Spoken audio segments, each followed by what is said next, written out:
جو جتنی محبت کرتا ہے اتنے ہی امتحانوں سے گزارا بھی جاتا ہے، اس کو امتحان دینے پڑتے ہیں۔ اسی لیے بار بار میں یہ بات کہتا ہوں، حضور پاک صلی اللہ تعالی علیہ وسلم کی ناموس کی بات کرنا، عظمت رسالت کی بات کرنا، یہ حلوے پراٹھے کھانے کا نام نہیں ہے، یہ شہادت گہے الفت میں ہے قدم رکھنا۔ لوگ آسان سمجھتے ہیں مسلمان ہونا، حضور پاک صلی اللہ تعالی علیہ وسلم کی شریعت طاہرہ کو بچانے کے لیے ہی تو، حضور کی ناموس کی حفاظت کے لیے ہی تو مولا امام حسین نے اپنی گردن دے دی، اپنے بچوں کی قربانی دے دی، اپنا عیش آرام سب تیاگ دیا۔ یہ ساری قربانیوں کے بعد ہی اس امتحان سے بندہ نکلتا ہے۔ وہ امام احمد بن حنبل جن کے سینے میں 5 لاکھ حدیثیں محفوظ تھیں، رسول پاک صلی اللہ علیہ وسلم کی 5 لاکھ حدیثوں کے حافظ، لیکن بغداد کے ظالم حکمرانوں نے ان کو ننگی پیٹھ پر کوڑے مارے ہیں۔ پہلی مرتبہ 100 کوڑے، دوسری مرتبہ پھر 100 کوڑے، تیسری مرتبہ پھر 100 کوڑے، اتنے میں تو آدمی مر جاتا ہے۔ امام احمد بن حنبل کی پیٹھ جھک گئی تھی۔ میرے عزیزو، یہی ہے جس کو ہم کہہ رہے شہادت گہے الفت میں ہے قدم رکھنا۔ اگر تم سچا ایمان رکھتے ہو تو پھر آزمائش بھی ہوگی۔ اللہ کریم قرآن میں فرماتا ہے فَلَيَعْلَمَنَّ اللَّهُ الَّذِينَ صَدَقُوا وَلَيَعْلَمَنَّ الْكَاذِبِينَ۔ اللہ تبارک و تعالیٰ ضرور آزمائے گا سچا کون ہے اور جھوٹا کون ہے۔ مصیبتیں آئیں گی، آندھیاں آئیں گی، لیکن جمے رہو، ڈٹے رہو، اللہ رب العزت سے کبھی بھی اپنا رشتہ نہ توڑو، اور جو تمہارے اندر ایمان ہے، توکل اور یقین ہے، ذرا برابر بھی فرق آنے نہ پائے۔ آج نہیں قبول ہوئی کل ہوگی، کل نہیں قبول ہوئی پرسوں ہوگی، کبھی نہ کبھی تو دعا قبول ہوگی۔ دنیا داروں کے دروازے کھٹکھٹاتے ہیں تو ایک نہ ایک دن دروازہ کھلتا ہے، وہ ارحم الراحمین ہے، وہ ارحم الراحمین ہے، دروازے کھولتا ہے، لیکن وہ بہتر جانتا ہے کس وقت دروازہ کھلنا چاہیے۔ ہم اپنی مرضی کے مطابق رب کو نہیں چلا سکتے، مولا تعالیٰ جیسا چاہے ہمیں ویسا چلنا چاہیے۔ ایک بات اور میں بتا دوں، یہ تو دوسرے لوگوں کی بات ہے جس میں ہمارے قصور ہیں، ہمارے جرم ہیں، ہمارے گناہ ہیں، جس کی وجہ سے مصیبتیں آئیں گی، لیکن اللہ کے نبی کا کوئی گناہ نہیں ہوتا۔ جو نبی ہوتے ہیں وہ معصوم ہوتے ہیں۔ سیدنا یوسف علیہ الصلوۃ والتسلیم اللہ کے نبی، اللہ کے نبی ابراہیم علیہ السلام کے بیٹے اسحاق علیہ السلام، اسحاق علیہ السلام کے بیٹے یعقوب علیہ السلام، یعقوب علیہ السلام کے بیٹے یوسف علیہ السلام، جن کی نسل میں انبیاء کرام، جو پورا خاندان نبوت کا ہے، وہ یوسف علیہ السلام کن کن مقامات سے گزارے گئے۔ پہلے بھائیوں نے کنویں میں پھینک دیا، اور اس کے بعد اس زہریلے کنویں سے وہ نکالے گئے۔ جنگل میں کوئی نہیں تھا جب ان کے بھائیوں نے کنویں میں پھینکا تھا۔ اس وقت ایک قافلہ جا رہا تھا، انہوں نے ڈول ڈال کر کے نکال لیا اور پھر لے کر کے گئے۔ یہاں سے کنویں سے تو نکالے، لیکن آگے کی زندگی کیا ہے؟ مصر کے بازار میں لے جا کر قافلے والوں نے بیچ دیا۔ یوسف علیہ السلام پھر خریدے گئے، کس کے ہاں؟ عزیز مصر، بادشاہ مصر کے گھر میں، اور وہاں پر زلیخا آپ پر فدا ہوئی۔ پھر آپ پر الزام بھی لگایا گیا، اور اس الزام کی بنیاد پر آپ کو جیل بھیجا گیا۔ اللہ کے نبی کے دامن پر پیوند تو ہو سکتا ہے، دھبا نہیں ہوتا۔ کسی گناہ کا تصور بھی وہ نہیں کرتے، وہ معصوم ہوتے ہیں، لیکن بغیر کسی قصور کے، بغیر کسی جرم کے آپ کو جیل بھیجا گیا۔ یوسف علیہ الصلوۃ والتسلیم جیل جب گئے، وہ نبی ہو کر کے، اور اس کے بعد دن کٹتے رہے۔ دن کیسے؟ ہفتے، ہفتے کیا مہینے، مہینے کیا سال۔ یوسف علیہ الصلوۃ والتسلیم کے 7 سال گزر گئے۔ جب کبھی کسی انوسنٹ کو، بے قصور آدمی کو تکلیف دی جاتی ہے تو اس کو احساس زیادہ ہوتا ہے، اور جرم کی وجہ سے جب کوئی تکلیف میں آتا ہے تو کمپرومائز کر لیتا ہے، میں ایسا غلطی کیا تھا، مجھے یہ جھیلنا پڑ رہا ہے۔ لیکن جس کا جرم ہی نہیں، نہ کردہ گناہ کی سزا جب دی جاتی ہے، بندہ بہت بکھر جاتا ہے، ٹوٹ جاتا ہے۔ لیکن وہ اللہ کے نبی تھے، توکل کیسا تھا، یقین کیسا تھا، صبر کے ساتھ نکالے۔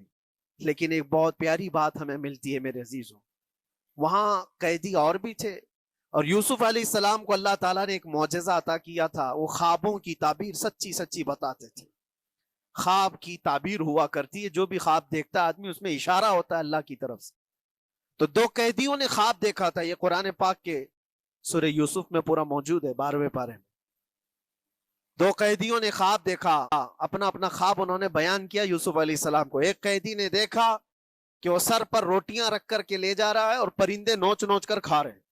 دوسرے نے دیکھا کہ وہ انگوروں کو نچوڑ کر کے اس کے رس پی رہا ہے۔ تو انہوں نے بتایا یوسف علیہ السلام کے پاس ایسا ایسا ہم نے خواب دیکھا ہے، اس کی تعبیر کیا ہو سکتی ہے؟ سیدنا یوسف علیہ السلام فرماتے ہیں میں دونوں کے خواب کی تعبیر بتاؤں گا، لیکن اس میں سے ایک بندہ، اس سے آپ نے کہا تو وعدہ کر کے میرا بھی کام کرے گا، میرا بھی ایک کام ہے تو کرے گا۔ 7 سال گزر گئے تھے، جو بادشاہ مصر تھا وہ بھی بدل چکا تھا، جس نے قید میں ڈالا تھا وہ ختم ہو گیا، دوسرا آیا، تیسرا آیا، جو بھی آیا، لیکن حکومت بدلی ہوئی تھی۔ تو خواب کی تعبیر بتانے سے پہلے ایک قیدی سے یوسف علیہ السلام نے کہا کہ میرا کام تو کرے گا؟ اس نے کہا ہاں، آپ جو کہیں گے میں کروں گا۔ تو سنو، تعبیر یہ ہے جس کے سر پر روٹیاں رکھی ہوئی اور کوے کھا رہے تھے یا پرندے کھا رہے تھے، اس کی تعبیر یہ ہے کہ ان قریب تجھ کو موت کی سزا سنائی جائے گی۔ وہ غمگین تھا۔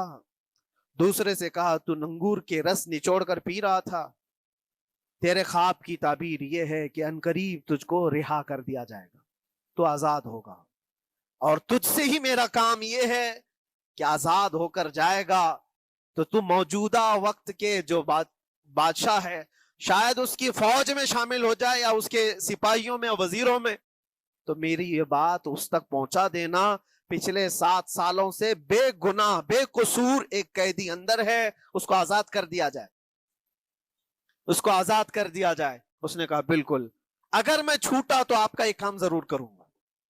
سنیے بات، چند دن نہیں گزرے تھے کہ اس ایک قیدی کو موت کی سزا ہو گئی، اس کو موت کی سزا سنائی گئی اور پھانسی ہو گئی۔ دوسرا یہ جو قیدی جس کو آپ نے رہائی کی خوشخبری دی تھی، اس کی بھی رہائی کی خوشخبری آ گئی، وہ آزاد ہو گیا۔ لیکن قرآن پاک میں ہے آزاد ہو کر جب جاتا ہے آدمی تو پچھلا بھول جاتا ہے، اکثر ایسا ہی ہوتا ہے۔ کیا جیل کے دوست کون تھے، کیا تھے، کچھ پتا نہیں، اور آدمی تو یہ سوچتا ہے دوبارہ کبھی ادھر کے دروازے کو بھی نہ دیکھو۔ آیا اور بھول گیا، یوسف علیہ السلام نے جو کام دیا تھا وہ بھول گیا، یہاں تک کہ قرآن میں اللہ فرماتا ہے کئی سال گزر گئے، 1-2 دن نہیں، سالوں گزر گئے، اور وہ بادشاہ کی فوج میں شامل تھا یا بادشاہ کے مصاحبین میں شامل تھا، قریبی لوگوں میں۔ ایک زمانے کے بعد مدت ہوئی، اور اس وقت سوچیے آپ کتنا وقت حضرت یوسف علیہ السلام نے کاٹا ہوگا۔ ایک دن آپ بے اختیار رو پڑے اللہ کی بارگاہ میں۔ یہ میں آپ کو بتا رہا ہوں، کبھی کبھار انسانی فطرت کا تقاضا ہے، اللہ تبارک و تعالیٰ کی بارگاہ میں رو پڑے اور کہا اے رب العالمین، اے ارحم الراحمین، یہ دن کب ختم ہوں گے؟ یہ جس طرح سے مجھے جیل کی سلاخوں کے پیچھے بند کیا گیا ہے، ان مصیبتوں سے کب آزادی ہوگی میرے مولا یا ارحم الراحمین؟ جواب رب تعالیٰ کی طرف سے آیا، یہ ہمارے اور آپ کی بات نہیں ہے، یہ اللہ کے نبی کی بات ہے۔ اب سنو، یوسف علیہ السلام کو جواب آیا، اے یوسف، جب تجھے جیل سے نکلنا ہی تھا، تجھے باہر جانا ہی تھا، تو دنیا کے بادشاہ کے سامنے کیوں ریکویسٹ رکھا، میرے سامنے رکھ دیا ہوتا۔ اللہ اکبر، یہ توکل کا اعلیٰ درجہ ہے۔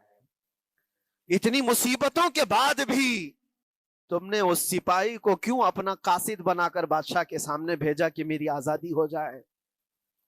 یوسف علیہ السلام بہت روئے، سجدے میں گر کر کے مولا مجھے معاف کر دے، اور میرے ہر شے کا تو مالک ہے، اب میں زندگی بھر قید میں رہوں یا آزاد رہوں یہ تیری مرضی پر ہے۔ میرے عزیزو، پھر یوسف علیہ السلام کے ساتھ کیا ہوا؟